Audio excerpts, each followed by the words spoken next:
Hello and welcome back to Live from the Hive with me, Katie Bessant. Today I'm joined by Renate of Bonawe House up in Tinault. Renate, hello, welcome to the show. Hi, thank you very much. Nice to meet you, Katie. So, to start with, can you tell us a little bit about yourself and your background? Sure, yeah. So I'm Dutch. I was born in the Netherlands and I grew up there. But I was very lucky to have 3 years in England with my family, where I learned English, the cheating years, as I call them, my early teenage years.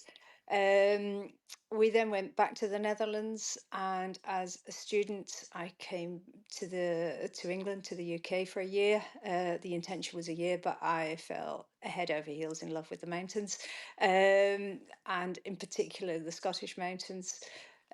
So I moved my way up the country, really. I lived in North Wales and in Manchester, where I met my husband. And after working there for 6 years in energy efficiency, I then moved with my husband and my mother-in-law to Tinault, which is off the west coast of Scotland. And we bought a huge place with 9 holiday cottages, and we live here. My mother-in-law lives here, which was a totally new business, but it was the only way that we thought we could actually make a living up here and keep going in the hills. Started a family, did everything at the same time. Contract was signed the day that I was in labour with my first child. Oh my gosh. All those sort of things. um, and still needed more work as well. It wasn't enough at the start to make a living out of, but I was in the right place at the right time to become self-employed energy efficient engineer. So that's what I did. Yeah, Yeah, and here you are. So how did you yeah. come across Bonawe House and what was your thinking behind taking that on? Right. So we'd always thought that holiday cottages was a way that we could make a living in Scotland. My husband was a teacher, but he didn't really want to teach anymore. So we looked around and we had this idea of something with two places, maybe if we could scrape enough money together and live very frugally. Um, and then my mother-in-law decided to join in, as she was widowed at quite a young age, and my husband was her only child. So that sort of expanded the options further, and we've just drawn a line between Oban, Bramar, and Ullapool, anywhere in this triangle, and really found it in the newspapers and went to have a look. It was one of those scary sealed bid situations, and decided we were going to put a bid in. We sort of walked along the front just before we put the bid in and went, well, this is either going to be our home or we'll never see it again. But yeah, 26 years later, it's still our home. Wow. And did you have to do much to any sort of modifications or anything when you first But got started? So it was an up and running business. It had been sold as a running business. Everything had been done with quality inside, but nothing had been done for a while. So it was all shades of brown, 80s brown. So yeah, it needed a refresh desperately. And it also needed more work longer term, but it was all already in sort of the right places, the right sizes. There's some twos, some fours, a five, and one six. And we kept it fairly much like that. So initially there was the rounds of recovering all the sofas, redoing the carpeting, putting showers in. None of those things were in there. And then we did redid kitchens, bathrooms, and really we weren't making that much progress on insulating, which has always been my passion. So we then started taking one cottage apart each winter, and insulating the walls, insulating the floors. The ceilings we'd insulated the first year because that was easy access. Um, and that's really been sort of the major program over the years, to, yeah, make it much more comfortable. Yeah, I was going to ask, how on earth do you go about managing to refurbish all these different properties at once? How do you? But yeah, it sounds like you do, or you did do one a year. And obviously, your energy efficiency background, sustainability is a big topic these days. Talk me through a little bit more about the steps that you've taken to make your properties more energy efficient. More energy efficient, right? So it's a listed building that we have. We're also in a conservation area, so it's grade two listed. So anything we do, we have to get listed building consent. Yay! Uh, Even if it's to replace things to make it work better. um, but the yeah my main drive is always insulation, so loft insulation, very easy to add in, a good 500 mil pack of insulation, laying it at 90 degrees to the rafters, and then another layer on top. So the walls we insulated with 100 mil Kingspan, which at the time all the builders thought we were absolutely crazy. What makes you think, we have modern buildings, they have 25 mil of insulation. What more do you want? I was like, no, no, no, we're doing this once and we're doing it well. And taping up over the joints, which again, the builders here had no experience of, but my husband and I did it between us rather than employing others because we didn't feel it would be done properly otherwise. Um, in addition to that, we had initially, it was all electric heating and storage heaters, which really is the curse of the Highlands. Um, we put in central heating, but that wasn't until 2014. So we were very much down the line because we felt that once we were going to do it, we were going to do it properly. There was support around at the time from the government for renewable heating. So we put in a wood chip boiler, one big boiler, 100 kilowatt, that serves all 9 properties, plus our own. And so it's what's called a mini district heating scheme. So it goes underneath the courtyard and into each property, and then each property has its own circuit, its own heating circuit. So what may seem like quite basic things, but it really does make a difference on energy consumption. Is all the radiators are on internal walls, not on external walls. We've got good controllers, which is absolutely essential, with different time programs in, but that allow the user to increase the temperature, but only for 2 hours, and it will then revert back to the time programs. And so it gives users complete freedom to have it at a higher temperature, although I do have it set, they can't go above 23 degrees C.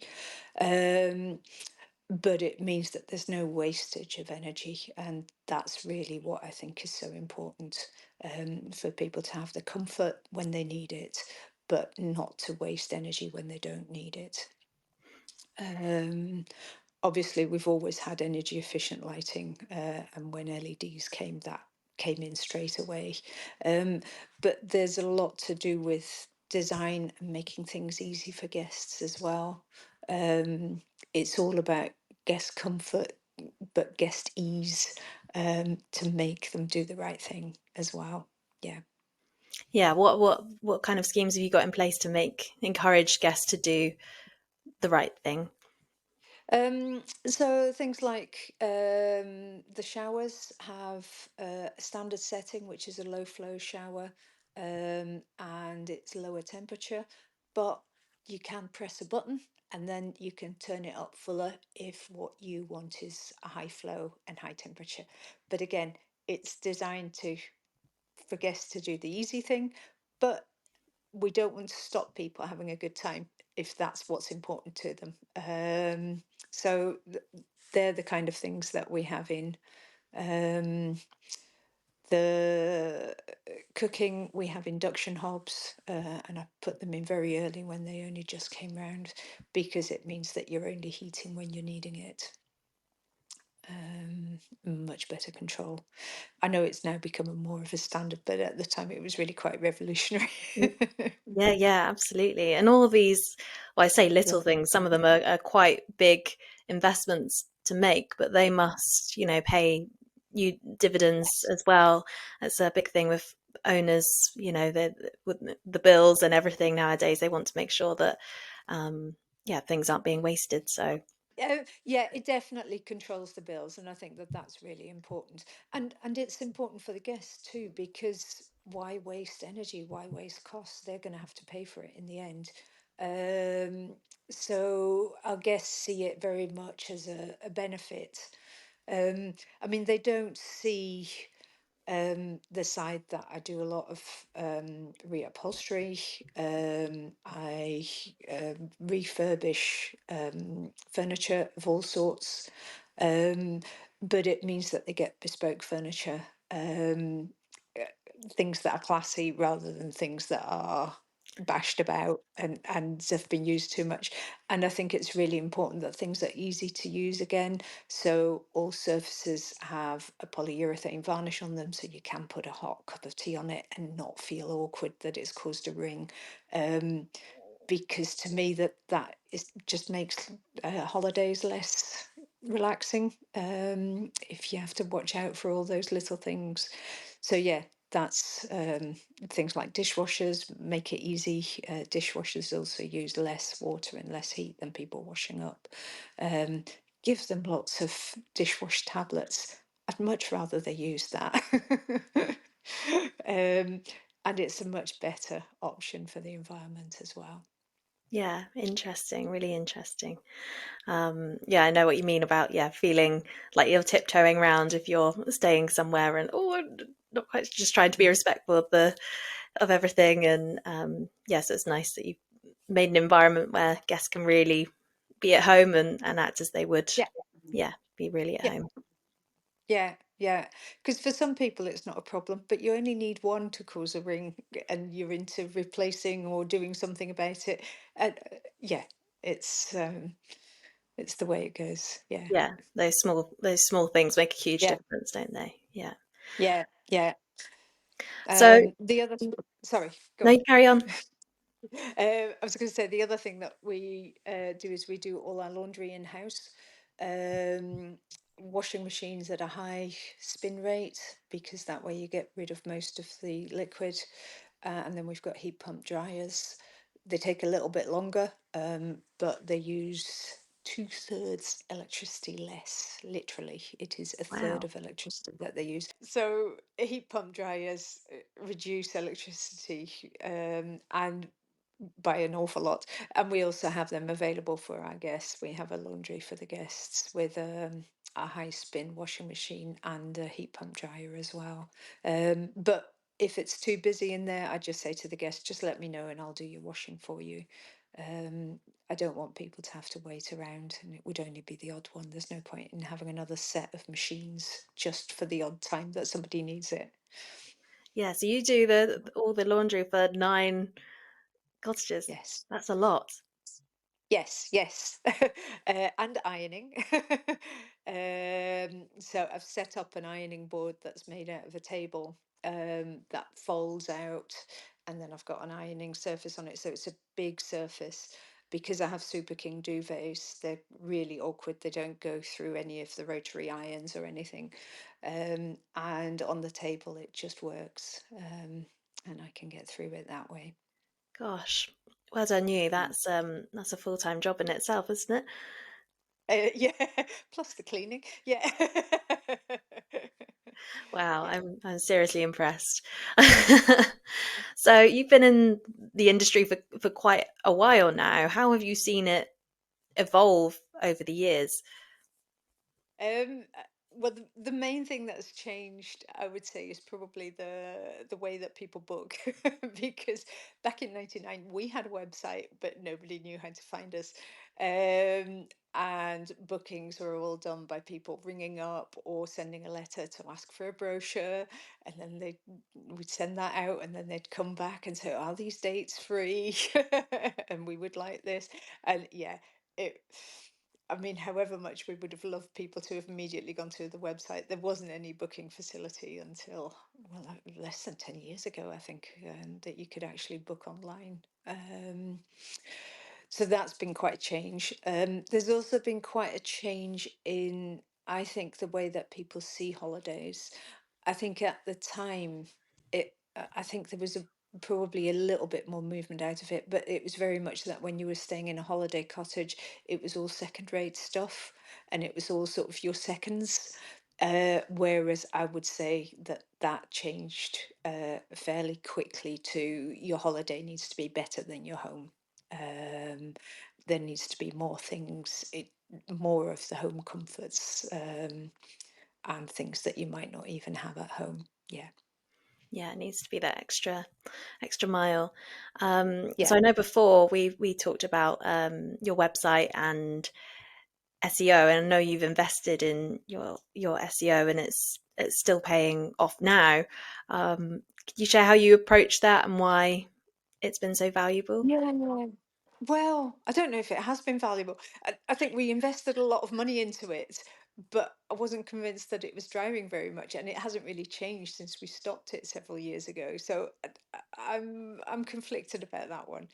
Uh, I don't know whether everything was put right into the website. We did have the website redesigned by the people that ran the SEO, um, but we've had done another upgrade since, and we just decided to go with the same company. But I think it's been 3 years since we paid for the SEO. Um, there was an issue over them using an image that was rights protected. Um, and yeah, they then tried to blame that on us. And it was like, no, no, no, no, this is the end of that. But your website traffic has been pretty similar since you stopped. Yes, So yeah, very much so. Yeah. yeah. So I think that really Um, shows, yeah, that some things um, working there, and the SEO is a sort of a longer term investment. It's mm, not something that happens overnight, but it's there setting the foundations for people to find you and your yeah. website. Hmm. Yeah. Yeah. You're also involved in the mountain rescue, and you play an active role in the local community doing that. Do you think Yes. that shaped your experience as a host as well, being involved in the community so much? Um, I think being involved in the community, I mean, when we came here with having young kids, you're immediately involved in the community that way. Um, I don't know whether it makes a difference to our guests. We have some guests who come here for the mountaineering, and yeah, they quite like talking about what we do in the hills, and our mountain rescue experience. Um, but I would say that there's probably more families who come here, more people who just enjoy being outside rather than going up the big hills. Um, yeah, I think that's. Yeah, awesome. Now, people that regularly listen to the podcast know that I always ask every guest what their worst guest experience is, because it can be so lonely when you're doing it by yourself. And something bad happens, and it's such a rare occasion that something bad happens. But when it does, it feels like you're the only person in the planet that's experiencing this. So, um, Yeah. what's been your worst guest experience? So we've been really lucky, touch wood, not to really have awful guest experiences. Um, but yeah, I had to think about this, and I think probably the most lonely that I felt was my husband was away, and we just linked in with Booking.com, and we had a Booking.com booking, and it was on the top floor of the main house, so up two flights of stairs, um, and they had gone in, and they had elderly parents who, why they booked a top floor, I don't know, because I do warn people about the stairs. And at the time, all of our showers were in the over the bath. It was a bath with a shower over the bath. And they decided that that was too much for the dad to go into the shower, so they showered him on the tiles, and it came through into my house, and my ceiling came down with it. And I didn't know. I went up to see what was going on, because I thought there was a major leak. And they said, "Oh well, we couldn't get Dad in the bath. That was too much trouble. So we just showered him standing up. And I just had no idea what to say or do, because I knew that the reviews in booking.com was such a big thing. I had no idea whether booking.com would back me up. So I didn't say anything. I just said, can you minimize it? Um, yeah. Um, Major work afterwards. Yeah. Oh my gosh, that sounds like, yeah, that sounds Yeah. like a nightmare. Yeah. Yeah. But I felt I couldn't say anything bad because then they'd leave a bad review. Did they know about the damage that they caused? I don't think so. I did sort of mention it, but I tried not to because I just didn't know what they'd do in terms of reviews. I didn't know how that system worked. Yeah, yeah, it can be a bit scary, can't it? You don't want to impact all the Yeah. rest of your bookings and everything Yeah. else coming in. Um, Yeah. yeah, I Yeah. know how you, yeah, I had an experience with Yeah. yeah, guests like that, and not quite as bad as that, but yeah, it puts you off saying anything, and obviously there's the avenues to go through, but it's still a bit like, oh, I don't want to. Yeah. Yeah. Mhm. Well, and guess what happened after we started to redesign the bathrooms after that one? We've got lots of walk-in showers now, Lesson which is a learned. good idea anyway. Yeah. I mean, it is much better for people if you've got the option to do it. And when we came here, it was all one bathroom in a property, even with 6 people. But yeah, all the fours now have 2 bathrooms of some sort as well. Yeah, with a walk-in shower and no more disasters. No, although walk-in showers are a nightmare too in terms of maintenance. Yeah. Oh my gosh. Wow. Yeah, that's probably one of the top worst guest experiences I think I've heard so far. For me personally, anyway. Um, Now, as we wrap up, if you could give one key piece of advice to a fellow owner, what would it be? It can be marketing or anything. Right. Okay. It's probably not what you expect, but my key bit of advice is anything that you spend money on, think about what you're going to get back out of it. And do you really want to do things just because you like it, or do you think that you're actually going to get value out of it because it's not you moving into the property? Um, and to me, everything has to be as easy as possible, also as easy to clean as possible. So investment wise and changing things, that would be my top tip. Yeah, absolutely. I guess at the end of the day, we're all running our properties to make money and as a business. Mm. So it can get quite, it's very tempting to get carried away with different things and not really look, as you Mm. say, at the return. So I think that's a great piece Yeah, of advice. yeah. I just see a lot of places where a lot of money has been spent, and I'm thinking you're never going to get this out of this. Yeah. Yeah, yeah, it's finding a balance, isn't it, as well, between quality and making Yes, sure stuff lasts. but quality gives you value. Yeah, yeah, um, but quality doesn't have to mean spending an awful lot of money. It can just mean, yeah, it's thinking about what investment are you making, what's the return out of that for the guest experience, and what you can charge. yeah. Absolutely. Well, that's some great tips, and it's been an Mhm. absolute pleasure having you on the podcast to talk about your story and especially your worst guest experience. Definitely one of my favourites. So thank you so much for coming on. So finally, where can my listeners go to learn more about you and your property? All right, so we've got Facebook page like everyone, Bonawe House Holiday Cottages near Oban, and we've got Instagram, Bonawe House, and our website, which is probably one of the oldest website names, going back 27 years, bonawehouse.co.uk. Yeah, Perfect. Thank you so much. lovely. Thank you very much. Nice to talk to you, Katie.